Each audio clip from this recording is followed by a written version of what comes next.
Ya, boom.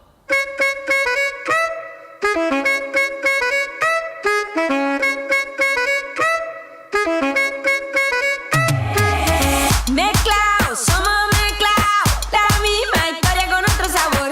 Venimos de todos lados, con baile, ritmo y mucho color. Entonces baila conmigo, que esta mezcla rompe el hielo y rompe el frío. Mezclao de todos lados, cambiando, somos piel y corazón. Hola, hola a todas nuestras seguidoras. Estamos aquí con otra invitada súper especial, Cristina. Muchas gracias por De nada, estar. un gusto. Pues estamos aquí transmitiendo desde Humanidades de la UV de Jalapa.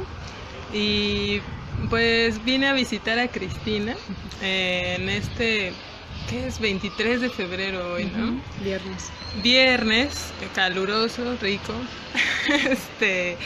Y pues la vine a buscar todavía ando con esto del Día Internacional de las Lenguas Maternas, que ayer platicábamos con Lupita y que pues dije, no, yo quiero que Cristina nos comparta sus reflexiones, porque ella trabaja con las lenguas, ¿no? Cuéntanos, Cristina, ¿qué onda con esto de las lenguas maternas? ¿Por qué se le llaman así? No sé, cuéntanos. No tengo el dato científico de por qué se le llaman lenguas maternas, pero yo me imagino que porque las mamás somos normalmente las que criamos, ¿no? Y en el caso de las lenguas indígenas aquí en México, porque además, pues vinieron puros hombres del otro lado del mar. Entonces los que vinieron del otro lado del mar, que eran los que hablaban español, se juntaron con mujeres aquí. No conozco así muchos casos donde fueran mujeres las que llegaran, ¿no? Porque entonces la lengua materna sería la que trajeron de lejos, ¿no? Pero yo creo que en el mundo colonial, tanto en México como en otros lugares, los que llegaban a conquistar eran hombres. Entonces las lenguas maternas eran las autóctonas, las indígenas, las aborígenes o como les quieran llamar, las locales, ¿no? No fueron las lenguas que llegaron. Órale. Yo creo que por eso. Y normalmente te dicen, no, es que solo tienes una lengua materna, pero por ejemplo, yo tengo la idea de que no. Ajá. ¿Tú cómo lo vives eso? Yo lo vivo desde mi experiencia, como que yo tengo la suerte de tener 3 lenguas maternas. ¿Porque tienes 3 mamás? No, pero... ¿Cómo es? Porque lengua materna normalmente, cuando se refieren a lengua materna, se refieren a una lengua en la que tienes vínculos afectivos. Normalmente es la primera que aprendes y la que se habla en el entorno familiar, ¿no? Y en mi caso a lo mejor es un caso no tan típico, pero yo creo que tampoco es totalmente atípico, donde mi papá habla una lengua, mi mamá otra y en la comunidad una tercera. Entonces, pues a los 3 años es fácil que ese tipo de niños brinquen alegremente de una lengua a otra. ¿Y cuál es la materna? Yo fui a un colegio, por ejemplo, que era un colegio alemán, en Barcelona, donde se habla catalán, y mi mamá es castellano parlante porque venía de Madrid. Entonces, ahí nos clasificaban como lengua materna alemán, lengua materna español, ¿no? Y, por ejemplo, mi hermano estaba clasificado como lengua materna alemán y yo como lengua materna español. Eso daba igual, al cabo después de quinto todos nos mezclaban, ¿no? Pero cómo hacían esa clasificación desconozco. No sé cómo la adjudicaban. Y con los niños del pueblo jugábamos en catalán. Entonces, y yo además creo que finalmente las lenguas, según cómo las vayas usando y cómo vayan significando cosas en tu vida en momentos diferentes, podrían tener esas cualidades. Ayer compartí un post de Nelson Mandela, ¿no? Que decía que si te hablan en una lengua que entiendes, te llegan al cerebro, pero en tu lengua materna te pueden llegar al corazón. Que aunque lo compartí no estoy totalmente de acuerdo. Sí, ¿Por qué? Porque es como, no sé, tú por ejemplo que nos compartes esto de que desde chiquita estuviste en contacto con distintas lenguas. ¿Sientes que te relacionas con cada una de, no sé, para ciertas cosas? Como en esto, ¿no? De los afectos más con un idioma, el trabajo más con otra, no sé.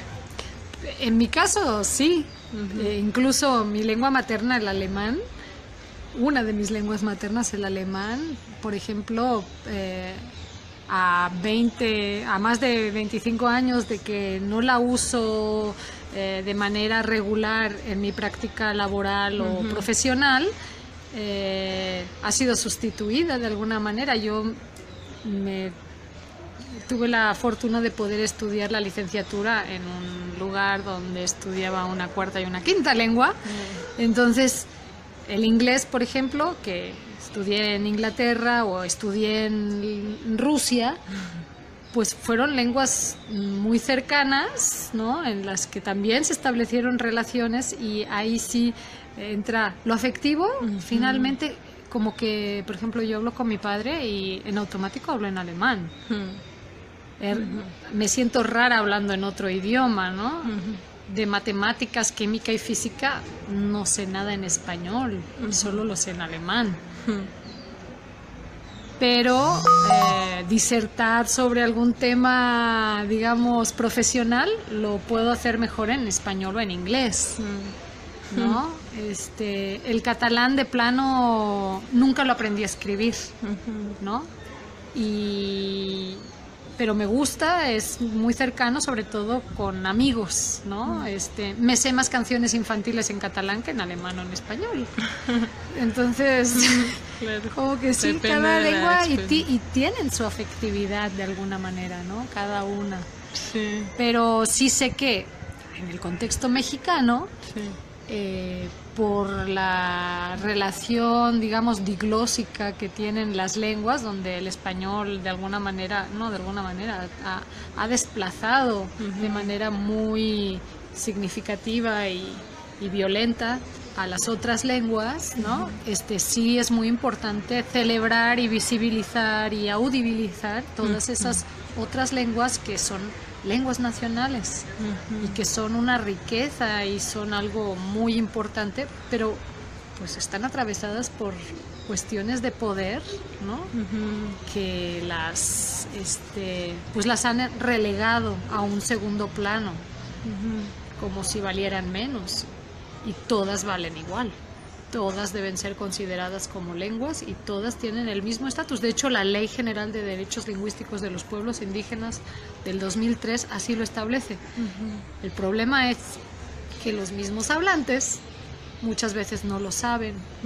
Y si ellos no exigen y ejercen ese derecho y ese poder, pues es un poco difícil, ¿no? Yo siempre invito a mis alumnos hablantes de lenguas nacionales a que si tienen algún oficio que dirigir a alguna autoridad universitaria, por ejemplo, que lo hagan en náhuatl, en mixteco, en el idioma que ellos hablan, porque es una manera de visibilizarlo. Y ya veremos cómo responderían las autoridades, ¿no?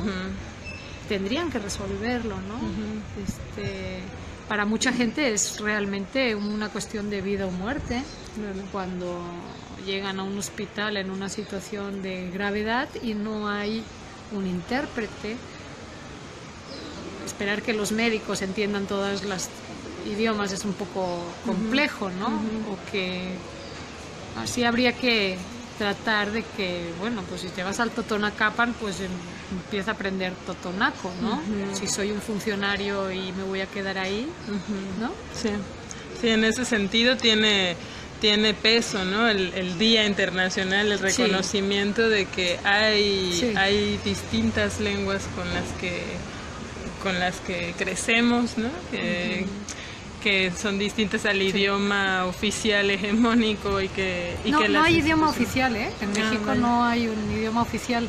Precisamente esa ley establece que todas son lenguas nacionales y todas tienen el mismo deber, nada más que obviamente en los hechos no se ejerce. Ese es el problema, porque todas tienen Claro. el mismo estatus. Y no. En teoría, Sí. en teoría. En el el papel ya único está. ámbito donde se han empezado a posicionar un poquito más es en el penal, porque quería yo decir en el del derecho, pero no, solamente en el penal, porque es donde hay leyes vinculantes, se supone. Lo que no hay luego son reglamentos secundarios que obliguen o que sancionen el no uso, pero pues desde hace más de 15 años la ONU está diciéndole a México, oye, estás violando los derechos de los pueblos indígenas de manera constante y reiterativa al no contar con intérpretes. ¿Y solo habla en términos de las lenguas nacionales? Sí, porque cuando son lenguas extranjeras, las leyes internacionales, pues la embajada alemana consigues un intérprete, la embajada japonesa, ¿no? O Pero ¿qué pasa? indígenas centroamericanos, por ejemplo, que lleguen... A migrantes, dices, lenguas migrantes también. No, es para todas, es para todas, o sea, no solo las nacionales. No, es que cuando son extranjeras, pues hay un país que se hace cargo de eso, pues, claro, ¿no? Y sí. de aquí a qué embajada o a qué consulado recurres. Sí. Ese es el problema, ¿no? Entonces, bueno, ya vienen dándose, ya tenemos más de una década o una década formando intérpretes. El problema ahora es que, número uno, las instituciones públicas no apartan presupuestos para el pago de intérpretes, y la política pública lingüística parece estar ya ha dado un giro en los últimos años hacia la certificación, ¿no? Y la certificación hasta ahorita no es realmente una certificación, un proceso que digamos muy legítimo. Pero es más barato que formar, más barato en un inicio, porque va a ser mucho más caro el número de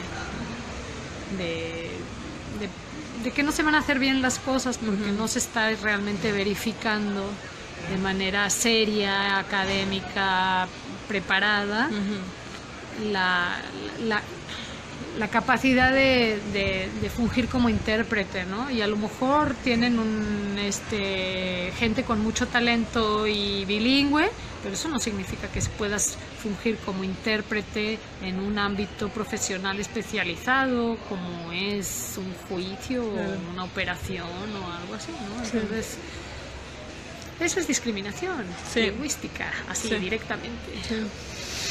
No lo harían si fuera con japonés. No agarrarían al primer japonés que se les cruzara, claro. ¿verdad? Sí, así, a ver tú... Sí. A ver, tú ponte aquí a la corte a interpretar leyes, ¿no? Claro. Sí. Entonces sí es importante celebrar la diversidad lingüística y visibilizarla, porque todavía es muy invisible para un gran número de la población. Claro, sí. Sí, y que no quede solo en, ay, qué lindas qué bonito hablan, mira que no sé qué. Qué bonita blusa. Sí. Sí, no, o sea, si tú quieres realmente reconocer, pues hay que trabajar en la implementación de los derechos, en darles las condiciones para que puedan ejercer esos derechos lingüísticos, que finalmente, si no, estás atropellando un derecho humano. Claro. Sí. El derecho a la lengua es un derecho llave que abre la posibilidad de ejercer otros derechos. Sí. Y pienso en las que no nacimos que no formamos parte de algún pueblo indígena, y que crecimos hablando el español que nos enseñaron en casa, porque más cada español es bien diferente, ¿no? También hay muchas variantes. Hay muchas variantes, incluso yo digo que mi mamá habla un particular idioma que nos enseñó unas palabras que luego nadie entiende. Pero bueno, como también algo que nos correspondería quizás aprender, ¿no? Esas otras lenguas. Esa es parte de la política lingüística que no se da, porque como que el inglés es obligatorio desde el kinder, Y las lenguas nacionales, para esas no hay recursos, para Claro. que, pues hay países donde se ha hecho eso y digo, no todo el mundo tendría que a lo mejor aprender la misma, pero pues por regiones o por localidades o no sé cómo se podría decir, pues aquí en esta escuela, pero sí que fuera obligatorio por lo menos aprender alguna otra lengua, Sí. ya sea totonaco, náhuatl, mixteco, chatino, mije o seri, Sí, ¿no? para comunicarnos, ¿no? O sea, es que... Para porque que se solo- sigan transmitiendo esas lenguas. Hay un Sí. gran número que están en peligro de extinción o que se van a morir directamente, ya están casi sentenciadas, porque no hay esa transmisión generacional. Sí. ¿Por qué? Porque no le encuentran tampoco el valor agregado, digamos, ¿no? Pero eso se podría revertir con políticas serias de largo alcance, no con políticas que nada más quieren atender bomberazos. Sí, sí, que no solo le corresponde a las personas indígenas, sino a todos y todas, ¿no? Que pues que también tenemos esa responsabilidad, ¿no? De tener esas herramientas para comunicarnos con todas las personas que habitan en el territorio en el que estés, ¿no? De hecho, ustedes son víctimas porque les robaron la segunda lengua Claro. o la primera. Sí, sí, ya, Sí. y es que es eso, ¿no? No sabes de... Sí, o No sea, sabes todo el nada. mundo debería ser bilingüe aquí o trilingüe, Claro. todos. Sí, todo lo que nos hemos perdido al, por ejemplo, no conocer el náhuatl, ¿no? Que es también otro del que dominó, Otro hegemónico. otro que dominó gran parte de Mesoamérica. Sí, Entonces, bueno. Pero pues muchas gracias, Cristina, de nada. por compartir. Esperemos que quien vea este video pues igual le haga pensar, sentir cosas al respecto y sobre todo hacer, ¿no? Hacer algo. Sí, hay mucho, mucho por hacer. Todos podemos poner nuestro granito de arena. Sí. Hablemos o no una lengua nacional, podemos darle su lugar y hacerlas visibles y interesarnos y aprenderlas, ¿no? También porque pues aquí en Jalapa, por ejemplo, la Academia Veracruzana de Lenguas Indígenas ofrece cursos gratuitos, ¿no? En la Universidad Veracruzana también hay oportunidad de aprender algunas lenguas nacionales, Súper. aparte del español. Ah, pues ahí está. Y nos regalas una palabra que te guste. ¿Cuántos idiomas hablas entonces? A ver, 5. 5 idiomas. Entonces, 5 palabras. 5 palabras. Ok. Una en cada idioma. Sí. Bueno, empezaré por el náhuatl, que no es un idioma que hablo, ¿verdad? Tlaxcama-Temiac. Y puede ser la misma en todos los vaya, idiomas, ¿no? ándale, Puede ser ándale. Tlaxcama-Temiac, vielen Dank, thank you very much, merci, merci en catalán, gracias y spasiba. Большое. Ruso. Oh, pues muchas gracias. De nada. Entonces, aprendan muchos idiomas.